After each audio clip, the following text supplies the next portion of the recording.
distinguished guests, ladies and gentlemen.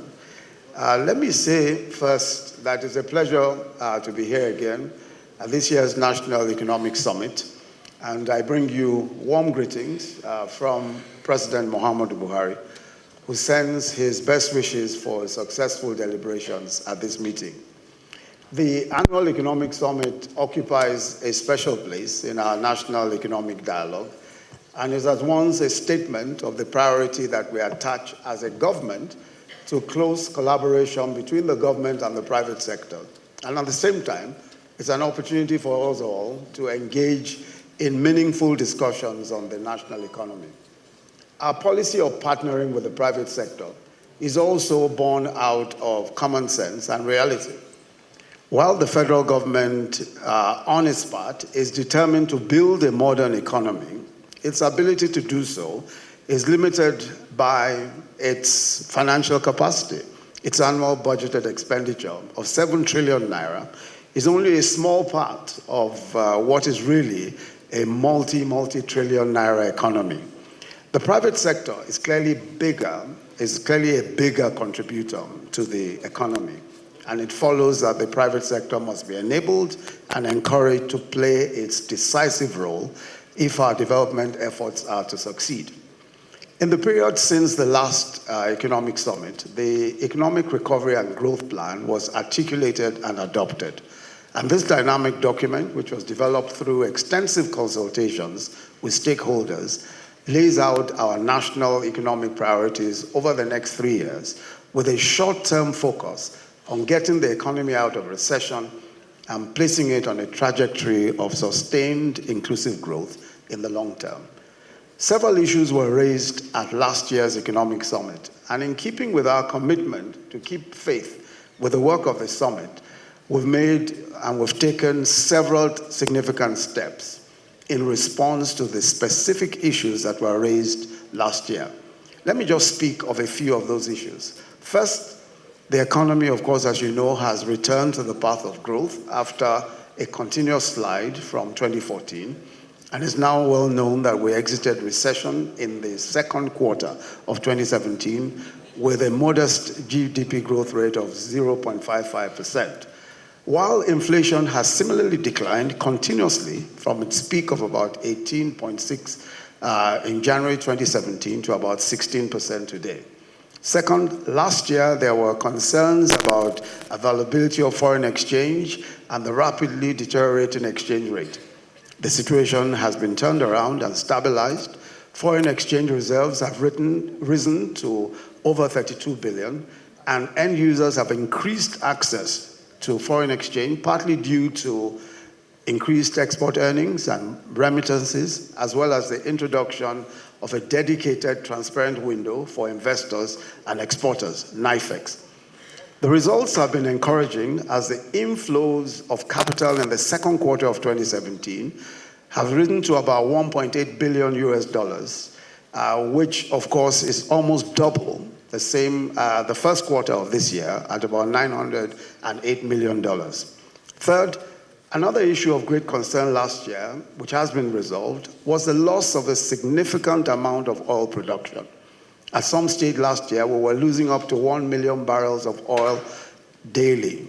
But due to the engagements that we've had with the Niger Delta and the new vision for that region, production has been restored to nearly 2 million barrels per day, and with some figures even in excess of 2 million barrels a day. At the same time, the debt overhang preventing required additional investments in the oil sector have been addressed through the plan to pay off joint venture cash call arrears. There's renewed confidence in the sector, and we're already seeing significant investments. Fourth, for a variety of reasons, including shortage of gas, limitations in transmission capacity, and financing constraints, power supply was in the region of about 3,000 megawatts. We tackled these issues, and although there's still vastly inadequate power supply, we've moved up to 7,000 megawatts in generation terms.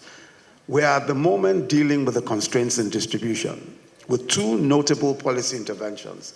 The NERC, or National Electricity Regulatory Commission, in August, issued the eligible customer directives and will this month issue directives on independent metering.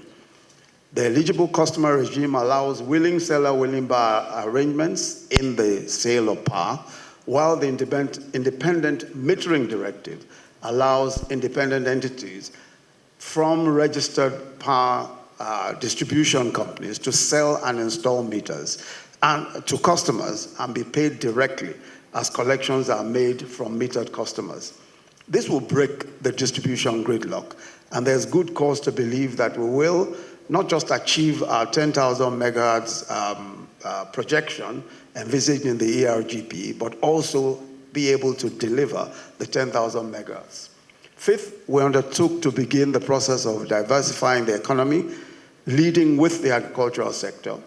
Agriculture has created a large number of jobs and is an important source of raw materials and means of generating foreign exchange. Our Anchor Borrowers program, launched by the President in 2015, has benefited up to 200,000 small-scale farmers and attracted investments of up to 43 billion naira from participating institutions. What is particularly encouraging is that we are moving steadily towards self-sufficiency in rice, in sorghum, and several other products, and scaling up at least in 8 other commodities and produce. And these, of course, are vital for food security and also for export. The Presidential Fertilizer Initiative has resuscitated 11 blending plants with a capacity of 2.1 million metric tons, with the products being sold to farmers at between 5,500 and 6,000 naira, without subsidy and far less than prevailing market prices. But the best news is the enthusiastic response of the private sector. Walcott opened its 120,000 metric tons parboiled rice plant in Kebbi in August. This is the largest parboiled plant in Africa. Indorama opened its 1.5 million metric ton fertilizer plant, while Dangote announced its investment in 1 million metric tons of rice mills. Sixth, this time last year, we had promised to take steps to revitalize the railway sector. The now concession narrow gauge railway will soon come into full operation and help redress the high cost of freight, especially of food items. I also had the distinct pleasure of kicking off the construction of the Lagos-Ibadan segment of the Lagos-Kano standard gauge rail line earlier this year. The seventh issue is a complaint made at the last year's economic summit about lack of consultation with the private sector. Although we refuted this then, but of course it no longer can be said to be the case.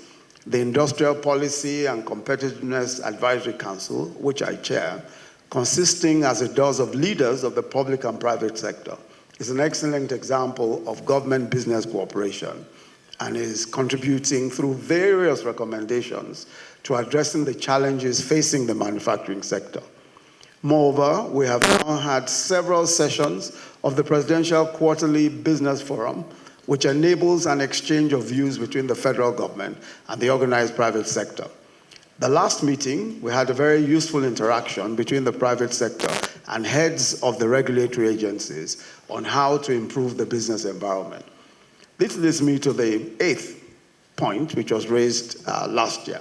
Our efforts to improve the business environment with the Presidential Enabling Business Environment Council, PEBEC, we introduced reforms under a 60-day national action plan focused on 8 areas that make it easier to register, that make it easier to do business. This includes registration of business, obtaining construction permits, and we've had to work with certain specific subnationals to achieve this. We're working with Kano, we're working with the Kano state government, with Lagos state government, and the Rivers state government. Trade across borders, facilitating the entry and exit of people and registration of property. Our visa on arrival process has proved to be quite effective, and we've got several testimonies on the visa on arrival process. These are some of the examples of what we've tried to do with the ease of doing business. But the second national action plan, which will bring about similar results, was launched at the beginning of this month. Ninth, The last year, most of our social programs were still framed around projections. This has changed. The Empower program for unemployed graduates has employed already 200,000 young people, with another 300,000 set to be recruited in this current phase. With regard to the homegrown school feeding, we're feeding close to 12 million children across 14 states that are participating in the program currently, with the numbers expected to ramp up as it begins to cover 21 states in this new academic session. The GEEP program, which gives credit to MSMEs, is also growing quite rapidly. The challenges and obstacles facing MSMEs is the 10th area in which we are striving to make progress, and some progress has been made since last year. We've addressed some of the regulatory and financial challenges facing this crucial sector.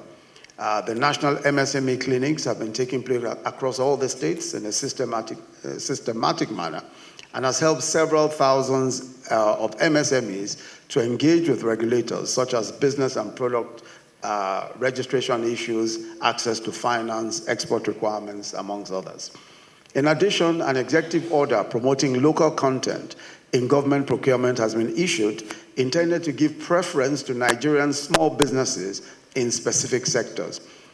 One of the critical things that the Manufacturers Association of Nigeria has proposed to us in support of the local content initiative is that they've asked for what they describe as margins of preference for local content goods. In other words, what they're saying is that if you want to prefer local content goods, then you must take care of the requirement or the problem that local content goods have. In other words, that they're usually more expensive than imported goods.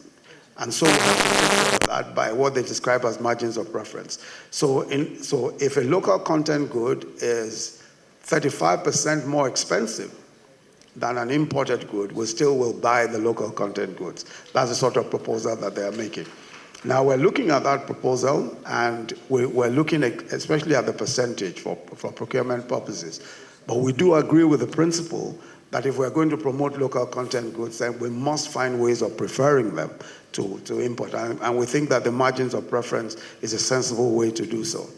Now, these 10 issues which I've mentioned are not the complete picture of what has been done since last year, but they're rather an indication of the responses to the issues that were raised here last year and what government has done about those issues. And I want to say that the administration remains focused on implementing the ERGP, and our actions thus far are just the beginning of changes required to turn the economy around. The key thing is that issues of concern raised in this forum must be systematically addressed, and we're committed to doing so. And we want to continue to work with you on some of the other lingering concerns, because we think that this forum is important, not just for throwing up the issues, but also for interrogating what actions government has taken to ensure that those issues have been addressed. We're for example, concerned, as most of us are, with interest rates and the very high interest rates. And of course, most of that has to do with government borrowing. On account of government borrowing, there are obviously problems around interest rates, and we intend to look at those issues very closely. The evidence, of course, points to crowding out of business, of private business, and we think that that is correct. The federal government is therefore trying to reduce the demand for domestic paper, and will seek to refinance maturing domestic debt with long tenor and cheaper external borrowing. Meanwhile, intervention funds will continue to be made available through the Bank of Industry and the repositioned Nexim and Bank of Agriculture and the newly established Development Bank of Nigeria. Going forward, the federal government will continue to sustain the dialogue with the private sector, and most notably through the National Economic Summit, but also through the Presidential Quarterly Business Forum and various sectoral bodies. We count on the continued engagement of the private sector to support the economic policies of this administration. And I certainly look forward with anticipation to receiving the outcomes of this 23rd National Economic Summit. And so it's now my pleasure to formally declare open the 23rd session of the National Economic Summit. Thank you.